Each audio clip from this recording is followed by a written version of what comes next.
You're listening to the Manaverse Podcast with your host, Tom Traplin, and this is session number 130. So before we get started with today's interview with Erik Bigglestone, big disclaimer right off the bat. This is not legal advice. We are not experts. Do not take anything that we say as definitive. This is just personal experience and us trying to hash out what's happening with the local game store community and trying to come up with some solutions. So don't take anything that we say as advice or legal advice or anything like that. We're not legal experts. If you are in the situation where you are being sued or you feel like you're at risk of being sued, please talk to a lawyer who has experience in this area of the law. That is your best bet at moving forward. Again, so just a disclaimer because this is a very sensitive subject, and personally, I don't want to get sued. So just a heads up before we get started. In today's episode, we do talk about a lot of the main subject is the ADA lawsuits and the ADA legislation that was recently passed that mandates that websites be accessible to people with disabilities, things like sight impairment and a variety of other things. But sight impairment is the one that we kind of narrow in on during this particular conversation. So we talk a lot about the what's required in the law, but also what are the solutions out there in order to make your site accessible, and then the underlying subject of the people who are taking advantage of the ambiguity in this legislation to target companies, targeted businesses, target game stores in particular, and sue them for having an inaccessible website, even in the situations where they have taken steps to make their site accessible. So the interesting and unfortunate reality of the situation is that even if your site is the most accessible website on the planet, you can still be sued and still have to pay to defend yourself. The challenge is because of the relative newness of the legislation and the lack of experience of a lot of lawyers in this particular area of the law, there is a wide variety of experiences where people are saying that it will cost them tens of thousands of dollars in order to just go to court to defend themselves. And it's easier to pay off the settlement and just make them go away than it is to versus people who are saying that, if you fight it, you can recoup your costs. You can get your fees recouped by taking them to court. A lot depends on your willingness to engage, the risk level that you're willing to take, and a whole variety of factors. But ultimately, what we're trying to figure out is a solution to this situation and hopefully make your website accessible to the people that actually need it, serve the function of the legislation, right? Make it so that your website is accessible to the people with disabilities, do the right thing in making that a priority, but also protecting your business, protecting your game store from these. I want to be generous and nice and not be as mean as I feel like this situation deserves.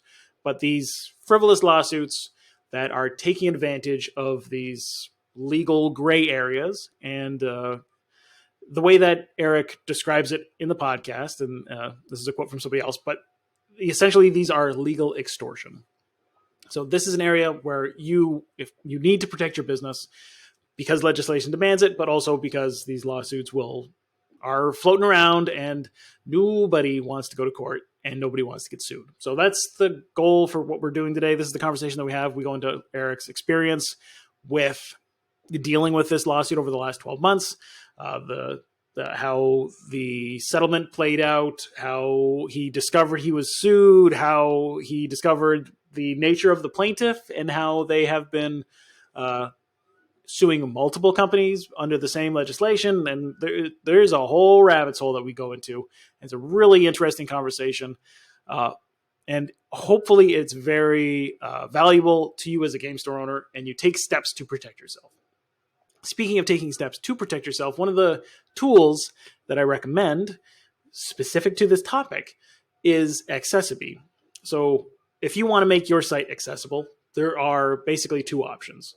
There's the manual option, then there's the automated option.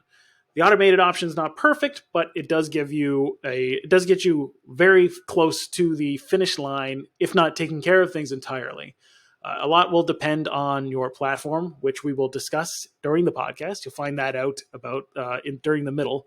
It's a very important point to to pay attention to. So definitely give the podcast a listen to and listen to the interview and specifically pay attention to that portion of things. But if your website needs accessibility and you haven't taken any steps to build that into your website manually by going through and making the changes that you have to change, accessibility is a really good option for e-commerce sites, for game store websites.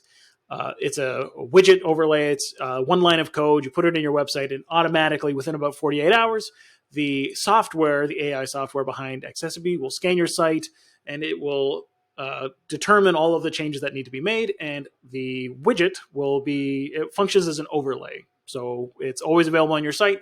When somebody accesses your site with a screen reader or something like that, or some sort of an accessibility device, it will convert your website into something that is consumable for them. It'll be something that they can read or something that they can have read to them via the widget. So it's all automated. It's all automatically happens.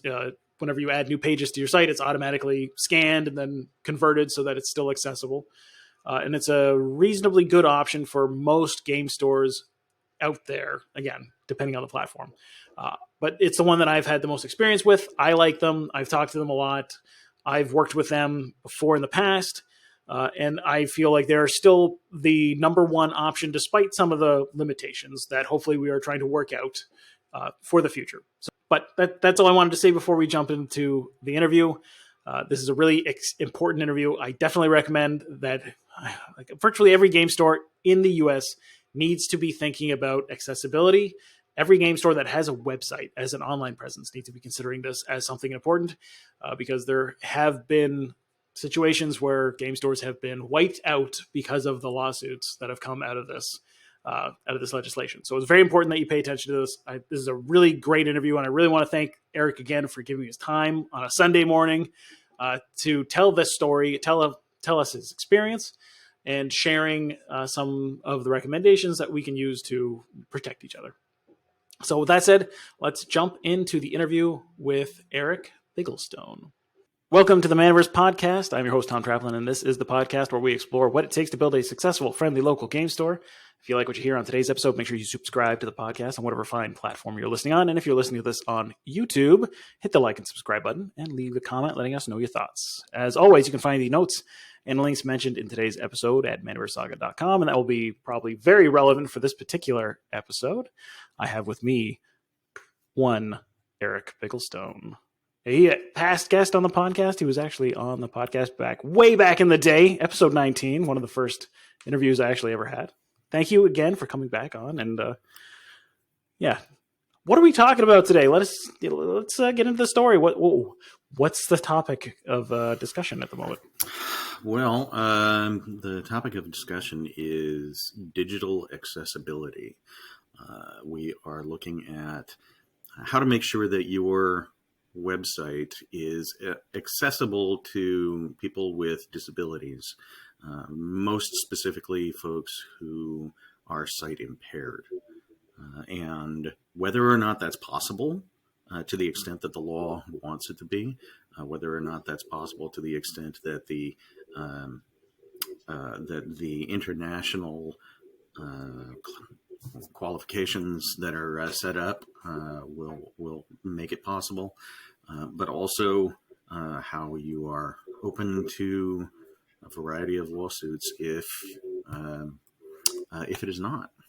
Yeah, and to give some context for people who are listening to this hopefully soon, but also some point in the future, as of right now, April 2023, and for the last 12 months or so, that's been a major issue, especially with game stores in particular, is that there seems to be this new legislation that makes that insists that websites need to be accessible to people with disabilities has become an avenue for certain potentially predatory actions, people looking for sites that aren't accessible or even maybe could be claimed to be inaccessible, and then filing claims against those businesses, seemingly as a way to generate a settlement offer, right? And is not less so about making the site accessible and more so about money motivations.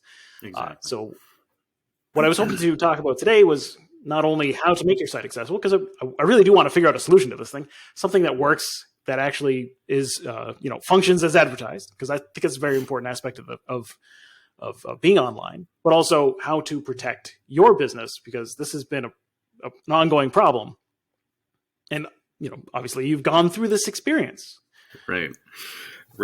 And I'm not certain exactly how early in the process of all of these suits that we fell. I know that it had been happening for at least a year, probably 2 or 3 years prior to when the lawsuit against us happened. But it seems like it kind of accelerated last year, or at least that's the feeling that I'm getting. It's certainly accelerated against the local game store community. So it happened to us in July of last year. I came into work one day and I'm just looking at my emails, and I get this email from a lawyer saying, "Hi, a lawsuit was filed against you in federal court yesterday, alleging that your website does not comply with federal Americans with Disabilities Act requirements, and I can help you with that." And it gave the docket number, or not the docket number, but it gave the case number. It gave the name of the case filing, and so it kind of that was the beginning of a very long process for us in learning about this issue and about defending ourselves against this claim. Let's see here. Yeah, I'm sure it was a very long process. It was only relatively recently that everything was resolved, right? Relatively. I believe our settlement took place in December. That was the end of this particular lawsuit against us. I say this particular lawsuit because the fact that we settled with this one plaintiff does not mean that we are not going to get sued by anybody else who is doing these kinds of cases. So in this particular case, the lawyer that reached out to you and said, "Hey, yes, you've been filed against," was this the plaintiff's lawyer, or was this another lawyer who was kind of saying, what do they refer to it as, the ambulance chaser, who's like, "Hey, I saw this. Do you need some help? We're offering protection." Like, what was the situation there? Right. So that was my concern initially. When I get something out of the blue that says, "Hey, you've been sued," I'm not going to say that's happened a lot, but if I hear something from someone out of the blue saying, "Hey, you've got a problem and I can fix it for you," I am immediately wary of that. And yes, this particular lawyer was the first to notify us of this. There were several that followed, and there were also companies that offered to remediate our website for us to make sure that this kind of thing wouldn't happen again, or to make it less likely. Mm-hmm. But it was interesting to me that we were not the first ones notified when a suit had been filed against us by the people filing the suit or by the court. This kind of thing it was new for me as far as my company goes. I had been part of a company before that had been sued. I had been, given a physical summons at one point, and so this was a new thing for me. So yeah, my first action was not to reply to this email and say, "Oh, hey, yeah, could you help us out?" My first action was to go and look for the lawsuit. I did a search on federal courts and how to find information about lawsuits that have been filed against you. That took me to the federal court system. There is a website that is used called Pacer Monitor that you can look up basically any filing in a federal court. And so I became a member of that site so that not only could I look up the actual filings, but also I would be notified of any additional filings or any changes in the case automatically. After that, I contacted the lawyer that we already not retained, but I mean, we've used this lawyer a few times. He's one of the longest time customers of the store. And we had used him in a case where we were suing someone, not too terribly recently,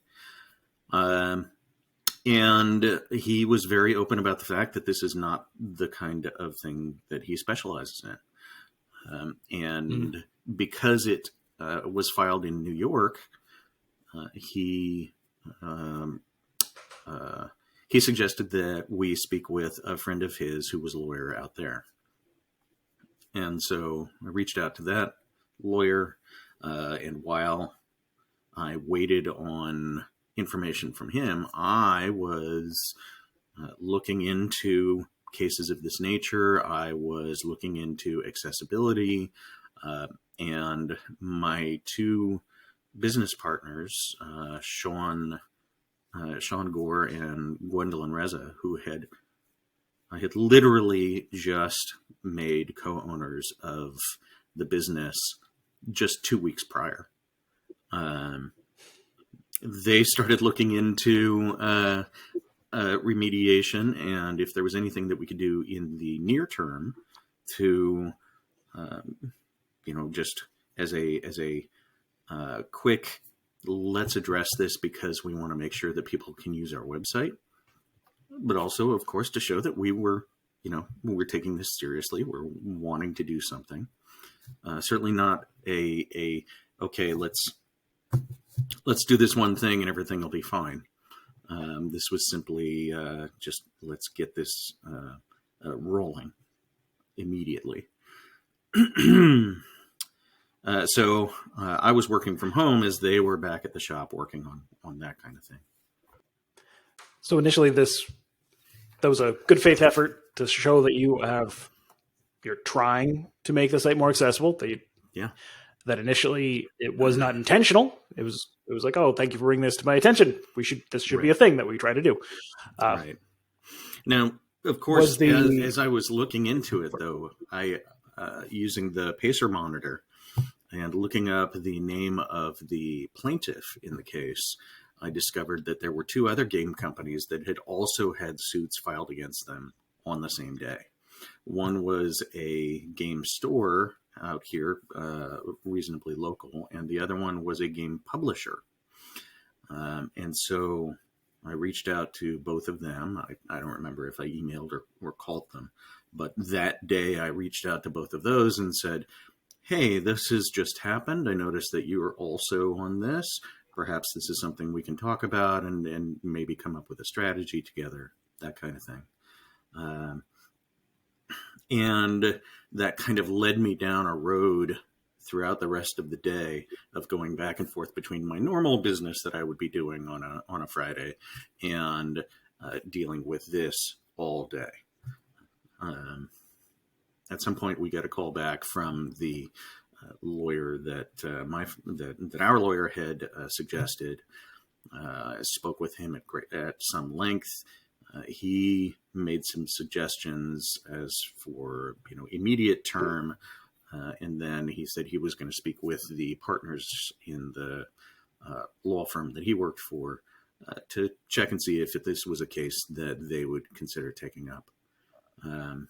And so we waited a few days on an answer from him, but in the meantime, we're looking into other avenues as well.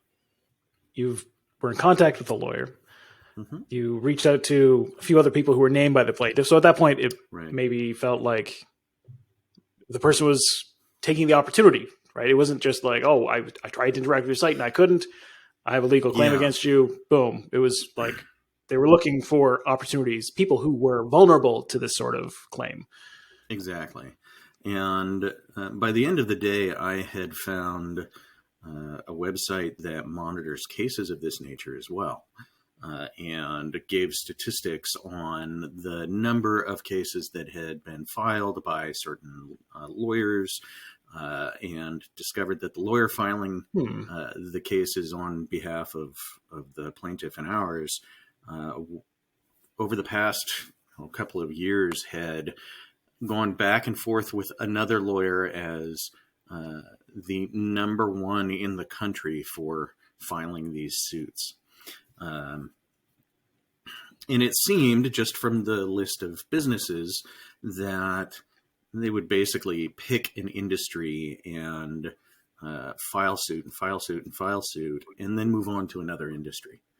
And it was my suspicion, and I've never been able to confirm this, that perhaps they were also looking at publicly available lists of recipients of federal funding from the pandemic. So people who had gotten the Paycheck Protection Plan, folks who had gotten the emergency disaster loans, things of that nature, because, that would indicate someone who actually had some money at one point. So yeah, some surplus funds that they might be able to tap into. Yeah.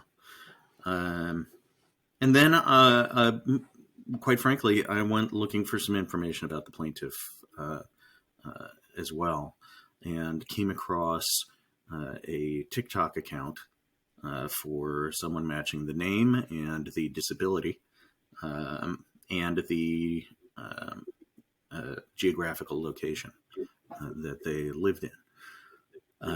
They did seem legitimately to have a sight impairment that could cause problems using websites. And so I absolutely understood that this is a real issue for them in general, but not specific to companies like mine. And especially not with the number of lawsuits that have been filed to date. Thus far, this particular plaintiff, Jasmine Toro, has filed, I believe, since July of last year, 179 lawsuits of this nature against not just game stores, but others as well. I've been contacted by a couple of them very recently, as a matter of fact, asking, "Hey, what did you do?" So I've talked with several people about this kind of thing. I certainly don't think of myself as an expert. I'm certainly no lawyer. I'm not an expert on law, but I like to think of myself as an expert on my own experience. So at least there's that. Obviously, this person they have a legitimate claim, right? They do have a disability. This is a problem for them. So it's legitimate. But at the same time, they're also taking advantage of the fact that there are these laws in place and this mechanism that makes it easy to file a suit and make these claims against multiple companies all at the same time and potentially make a living off of it. Exactly. And that's unfortunate. And again, I can't say with 100% ironclad, assurance that is exactly what's happening with this person, because, I am not Jasmine Toro, right? I don't live her life. Her experience is not my experience. But the implication in filing this many lawsuits, and especially against the types of companies that they have been filed against, and the sheer dollar value of some of the things that those companies sell in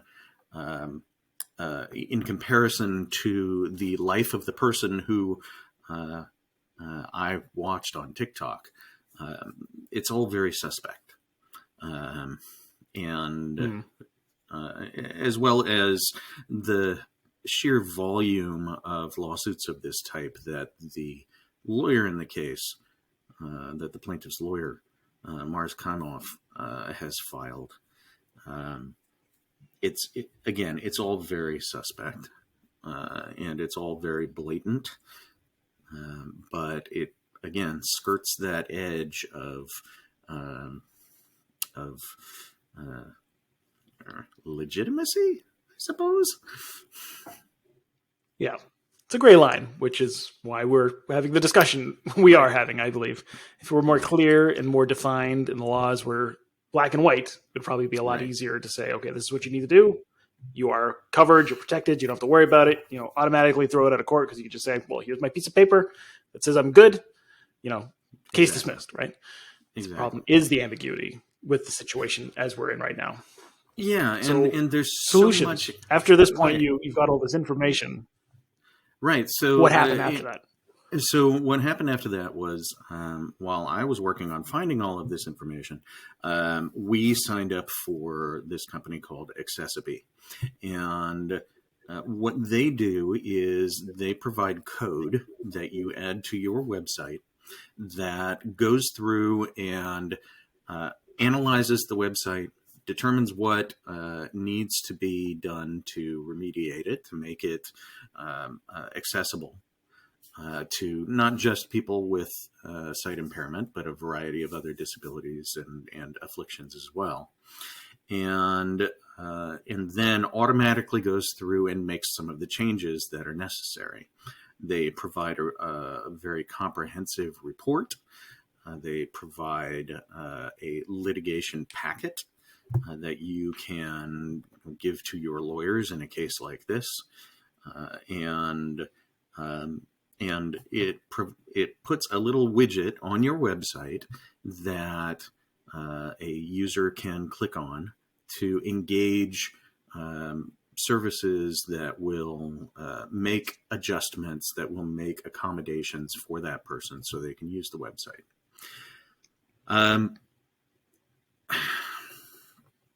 There are a number of these types of services out there. Accessiby is the number one of these.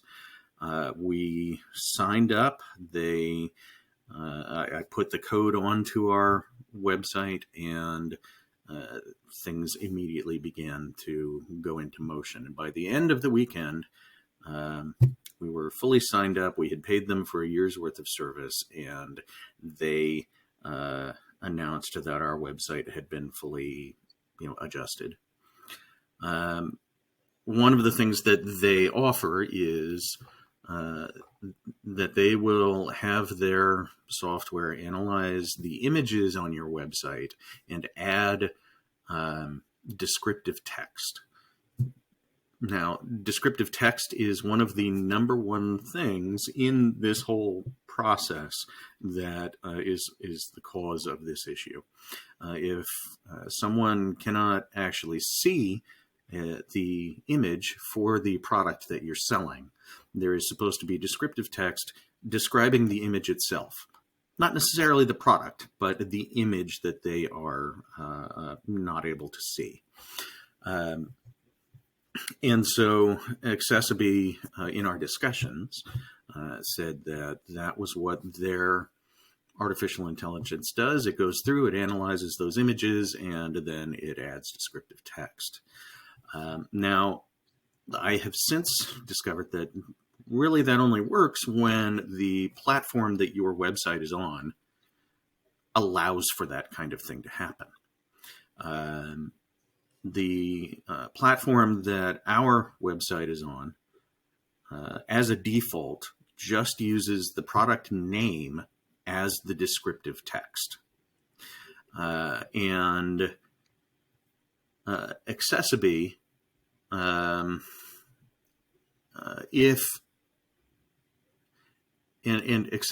if that is all that is allowed, well, that's what they do. They just assign that product name as the descriptive text for everything.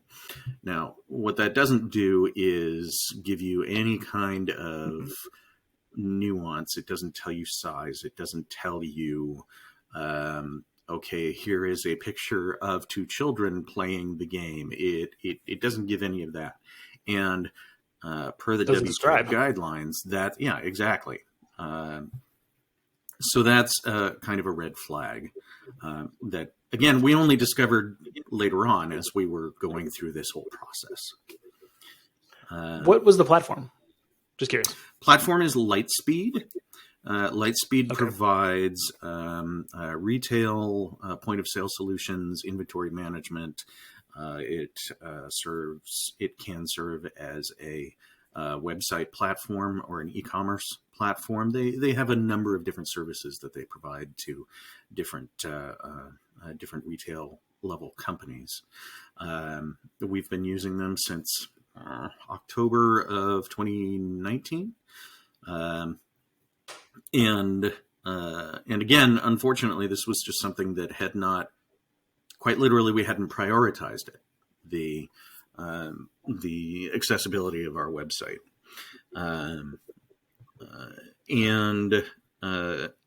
And so as we've gone along, we've discovered some of the limitations on the platform for the ability to become compliant with this kind of thing.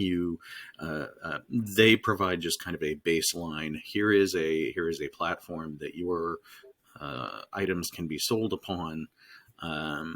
Here are a bunch of third-party developers who can provide themes for you that will do, any number of decorations or types of shopping carts or what have you. But it's up to you to decide how, which of those you're going to use and how to make sure that your website is up to snuff. Again, So this is almost seems like a fundamental weakness of Lightspeed in particular, is that structurally it doesn't allow for the things that Accessibility would normally do to make your site accessible. Exactly. And unfortunately, it also turned out that when Accessibility notifies us that they have gone through our website and done everything, what it didn't do was tell us we cannot do this thing that we told you that we were going to do. We cannot assign a descriptive text. From their perspective, they have fulfilled the contract, right? Because all of those images have descriptive text, right? They have text that is supposedly they have text applied to them. As far as it actually being descriptive, well, they haven't. Yeah. So we discovered this, over the week following getting it implemented, and over time we discovered that the lawyer we were speaking with in New York, unfortunately, was giving us bad advice. They told us that it would cost, a certain amount of money just to make the case go away, and it was a much larger amount than we were comfortable paying. And also was saying, look, I'm just going to give you this free advice. We can't represent you in this case, but, if you just say to these folks, hey, we know what you're doing. We know the amount that you're entitled to. So just offer them a certain amount and make it go away. As time went on, we discovered that really he had no idea what he was actually talking about, or at least it seemed that way. Because I did go ahead and contact the plaintiff's lawyer, spoke with him on the phone, essentially asked him, look, this kind of thing has never happened to us before. I don't know exactly what you're looking for. I asked how much, cases like this, how much they typically ask for. I asked how much, cases get settled for. And he gave me some figures, and And I eventually wrote back to him, wrote an email, and asked him to present it to his plaintiff, explained who we were, explained a little bit about our history, about our situation, and then offered a settlement amount. Didn't hear back for some time. And in the meantime, another friend of mine with a game store ended up hiring the very first lawyer who had written to us about the suit, the one that we were concerned about because, it seemed opportunistic. And this friend had decided to go ahead and fight it all the way. He had reasonably deep pockets, so he felt like he could afford to take it to court, take it, all the way to its end. We weren't really in that position, but we figured it would be a good idea to go ahead and talk with this lawyer. And what this lawyer told us was, hey, they really don't want you to go to court. They will. I hate these people. I hate what they do. I don't like what they do to small businesses. And so I would like to help you out with this. Kind of long story short, unfortunately, because I had already written to the plaintiff's lawyer and said, hey, here is the amount that we are offering. It turned out that, this lawyer was not able to really defend us in any way.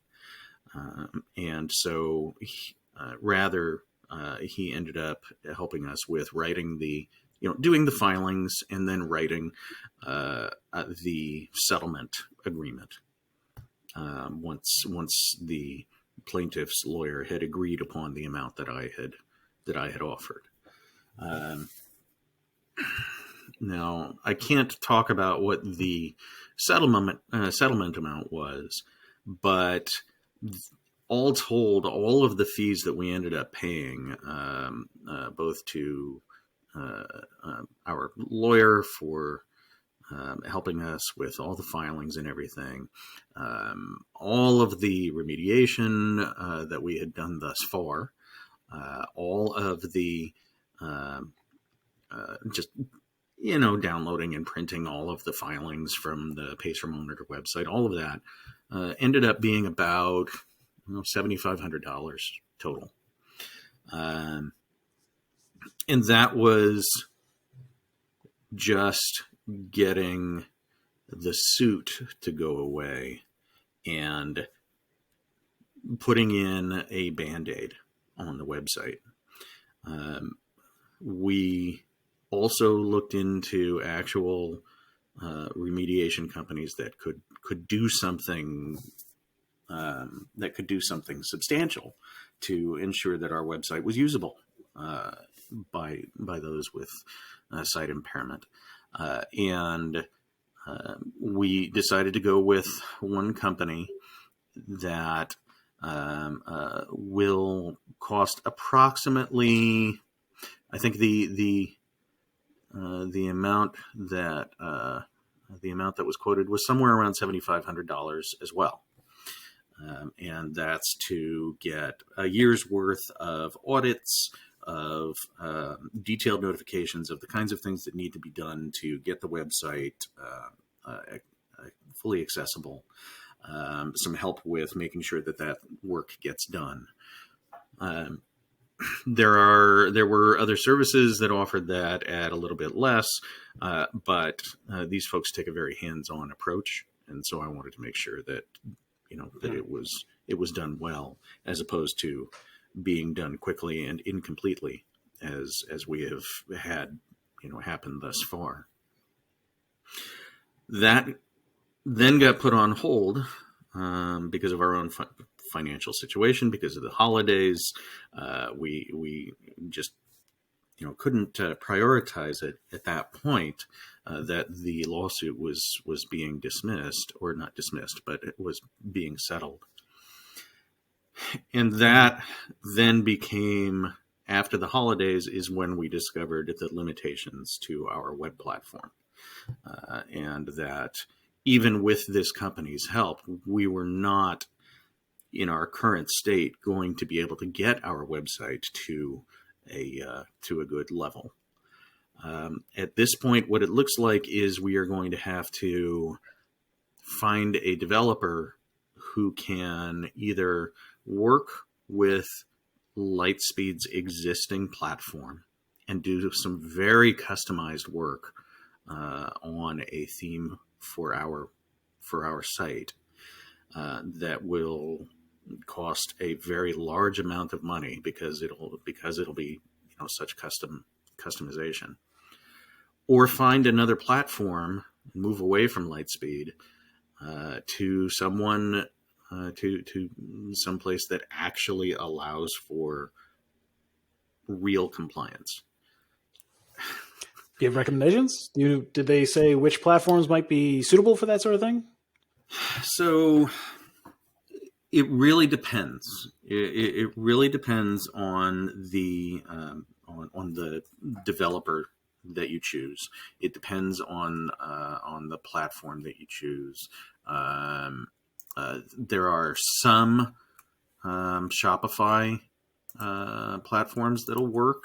As a matter of fact, if you'll give me just a moment, I know this is a live recording. I may have to provide you with those in a little bit. They're lost in my emails. For sure, we can always throw that in the links afterwards. But yeah, I do have some suggestions that we can throw into the links from the company that we are eventually going to go with once we're in a position to actually go with them in a way that they can actually do work for us. But gotcha. Yeah, all that stuff this is a moving target. Super helpful. Yeah, I mean, again, this is a moving target because the legislation changes not super fast. It doesn't happen every year, but it is open to interpretation in many respects. I think it was before we started recording here, we were talking a little bit about this, and these lawyers for the plaintiffs, they use a number of different methods of testing e-commerce websites to see if they are compliant. And if one test doesn't give them the results that they want, well, they can just move to another test that will give them the results that they want. In one case that I know of, the store's website is more compliant than the plaintiff's lawyer's website, so I know who you're talking about. You mentioned that today too. Yeah. So I'm wondering if there's some way in that case to say, oh well, gosh, maybe I should file suit against you.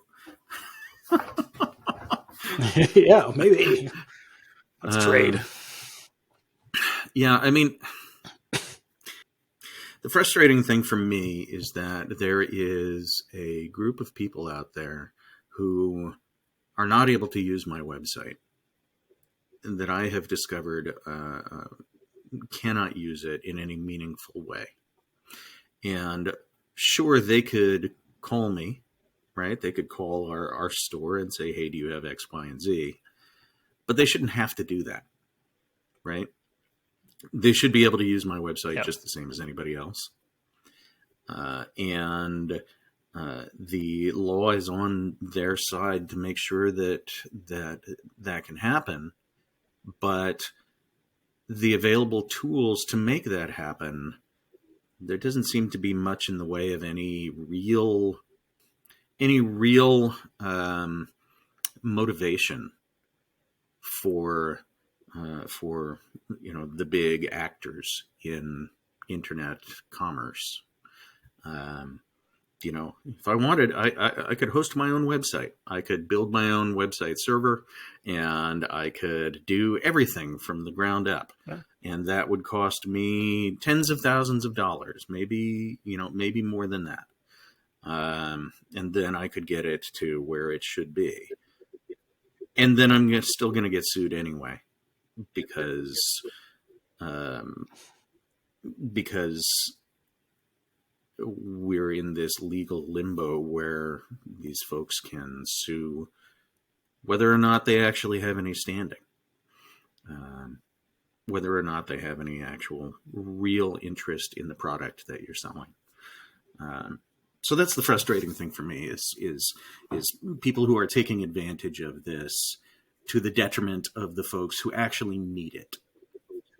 No, that is the unfortunate reality of the situation, which is why I wanted to have you on to talk about this, because it is such a, like, it's, in some cases, it's an existential risk, right? Like, there've been at least a couple of stores that I've seen that have been wiped out because they've been sued, because, like, you know, they're precarious positions or whatever, you know, the situation was for them, but they decided that I just don't want to deal with the risk, so I'm just going to close my doors.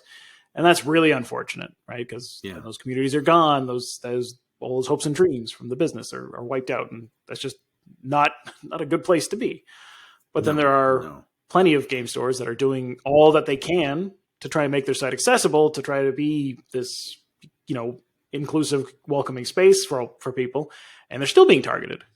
And that's just a disaster all around. So, like, what can we do, I guess, to try and make this better? What, for people who are thinking, okay, I want to be able to sell online. I have a website. I don't want to, like, just have the thing shut down and just walk away from that aspect of my business.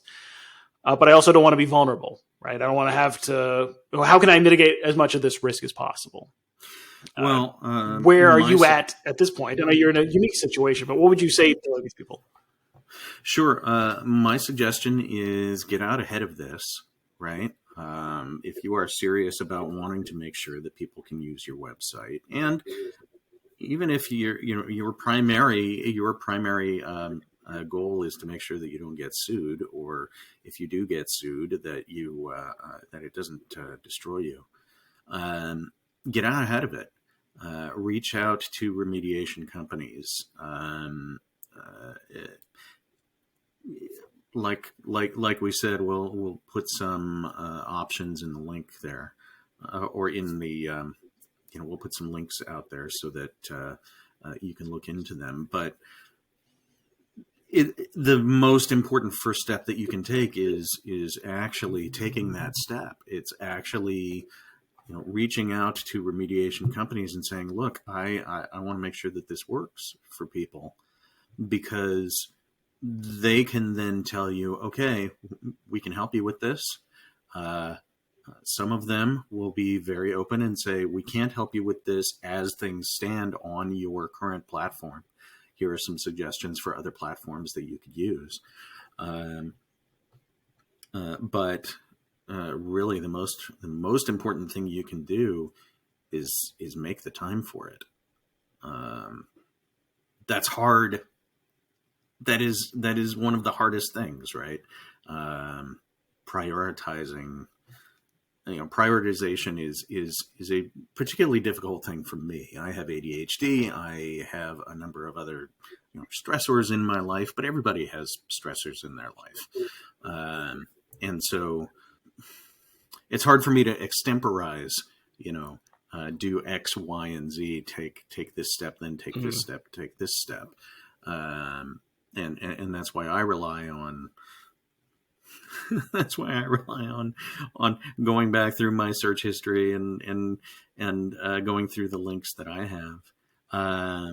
But the first step, I think, is before before anybody sues you, before anything like this happens, go to remediation companies and say, "Can you audit me? Can you tell me what I need to do?" That is the number one step. After that, talk with your website platform. Reach out to them, see what their position is on this. See just how serious they are about making sure that not just that people can use your website, but also that you, their customer, are covered. That you, their customer, have the tools at hand to be able to provide this kind of service. That right there is one of the most important things that you can do. Because if they don't have an answer, or if they have an evasive answer, then maybe it's time to start looking for another platform. Good advice. I have 2 final questions then. The first one is accessibility worth looking to as a solution, depending on the platform that you're on? I think of accessibility as a short-term solution. And so as far as that goes, yes. Depending on how much you're able to spend, depending on how many products you have on your website, because they do charge you based on the number of pages that your website is. And for us, at least, every product page is a separate page. And we have, at this point, 12,000 products on our website. Not everybody has that same kind of level of stock. So that costs a fair amount. If that's not the kind of thing that you can absorb, if you are a small space and perhaps you have, unlike us, perhaps if you have all of your singles, all of your Magic singles and Pokemon singles and such on your website as separate pages, it is not necessarily going to be worth it for you to go with somebody like Accessibility. And again, Accessibility is short-term. It is a short-term solution to a much longer-term issue that needs to be resolved at kind of the root level of a website rather than as a plugin. So I think for us, in some ways, it's worth it, if only because Accessibility also provides all of these accommodations for other types of things, like people with ADHD or people with autism. You can make some changes to how you interact with the website. But quite frankly, most of the advocacy for people who are fully blind or otherwise sight impaired say that Accessibility really is not the solution that they need. So, all right. And then my final question is, if somebody is in the process of being sued, they're already in the situation, maybe they've tried to make some attempt towards making their site accessible and they're still being, they still have a claim against them, or maybe they haven't tried this yet and they're in the situation where you are in, where you're just like, surprise, notification, you've been sued. Yeah. What would your advice to them be? You definitely have to get legal representation in cases like this, especially in these. In a case like ours, you get sued in federal court, and then they also request that the court include state and local laws in the suit.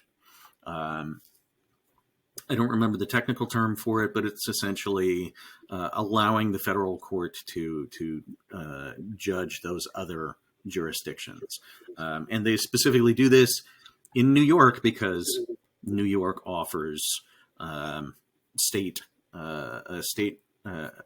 York has state laws related to disability accessibility. And the city of New York also has its own statutes about this. So that it's kind of a triple whammy. So definitely get legal representation, even if they are only going to be doing your filings for you. You are required to have legal representation in cases like this. At least if you are going to go the route of going through the court. If all you want to do is offer a settlement and make it go away, then very often the plaintiff's lawyer will make that pretty easy for you. If you are just saying, okay, here's a bunch of money, well, they'll go ahead and dismiss the case if it's enough money. But if you don't have the ability to do that, unfortunately, you do have to get legal representation. And again, I'll put in, I'll provide the name of the lawyer that we used. This is not necessarily an endorsement, but it is who we used and they worked well for us. So I think a good place, I'll probably put this at the beginning as well, but this is a good place for lots of disclaimers, not legal advice, right? Not experts. Don't take our word for this. This is not, this is not defining or definitive words or anything like that. Yeah, if you know, just trying to help, right? We're trying to make the situation better. If you have ever watched my presentations at the Game Manufacturers Association's expos, I have done retail to retail presentations in the past, and they are always based on personal experience. They are, they've been things like, how not to move your game store. Things I much prefer to give people the benefit of my own mistakes. And quite frankly, I made a bunch of mistakes while we were dealing with this. And it cost us a little bit more than it probably should have. But I much rather let other people learn from my experience and my own challenges than have to go through them themselves. It's very very noble of you, and just excellent of you to generally share your experience with people, because I'm sure there's a lot of people who look up to you, a lot of people in this community who think of you as this forerunner, this person who's been here for a long time and knows the game, right? Well, I'll tell you what. I one of my favorite lines from any movie is Spock talking to Kirk, saying, "You operate from a false assumption. I have no ego to bruise." So I don't mind talking about having made lots and lots of mistakes. Well, I appreciate it. I appreciate your time. Thank you again for making the time this morning to talk about this with me. This is like a real hot button issue at the moment, and I know there are a lot of store owners who are stressing out because they're facing a situation just like you did, and kind of going over the details. Like, this is a very new thing, right? And because it's so ambiguous, and because there's the details, and depending on who you're talking to and the advice that you're given, it could be very wildly different experiences. So hearing from somebody who's gone through the whole thing from start to finish and how it all went down and the things that you learned along the way, I hope is really valuable for people. If people do want to reach out to you, are you okay with people, messaging you on Facebook to try and pick your brain a little bit? Absolutely. You can private message me on Facebook. You can send an email to me at my store account, Erik, that's ERIK, at gamesofberkeley.com. I'm sure it'll be in there'll be a link provided because Berkeley people don't always know how to spell it. Yeah. Well, thank you again for taking the time this morning. I really appreciate it. And I hope everybody got a lot from this episode. I hope this is something that, if this helps somebody through a situation or moves them a little bit forward and it's just one person would be very, very valuable. And I think it would make a big difference. So, yeah, well, just don't panic when it happens. Yeah, great advice. You have time. That's always great advice. Time. Don't panic. Yeah. Yeah. All right. On that, we're going to wrap it up. Thank you again for listening to the Manaverse Podcast, and we'll talk to everybody again in the next episode. All right. Well, that's it for this episode. Thank you very much for tuning in again. And I want to thank Erik again for taking the time to share his story, share his experience with us. If you want to take steps to make your website more accessible, if you feel like this is something that's important and you want to mitigate this risk for your business, you need to look for some of these solutions that we mentioned. Again, I recommend Accessiby if you want to try them out for free for 14 days to see how it works, to see what the widget feels like, to see how it affects your website. And if it's the solution that you need, you can go to manaversesaga.com/ADA to sign up for that 14-day free trial. And if you do decide to sign up, it also helps out by supporting the show. So that is a great option for most web stores, most websites out there. If you need another more manual approach, because of the situation that you're in or because of the platform that you're on, there will be a few remediation companies mentioned in the show notes as well. So you can go check those out. But that's it for today's episode. Thanks again for listening. Hopefully this information was helpful and not terrifying, and that you take steps to make sure that you are protecting your business while also making your website more accessible. Thank you very much again for listening, and we will talk to you again in the next episode of the Manaverse Podcast.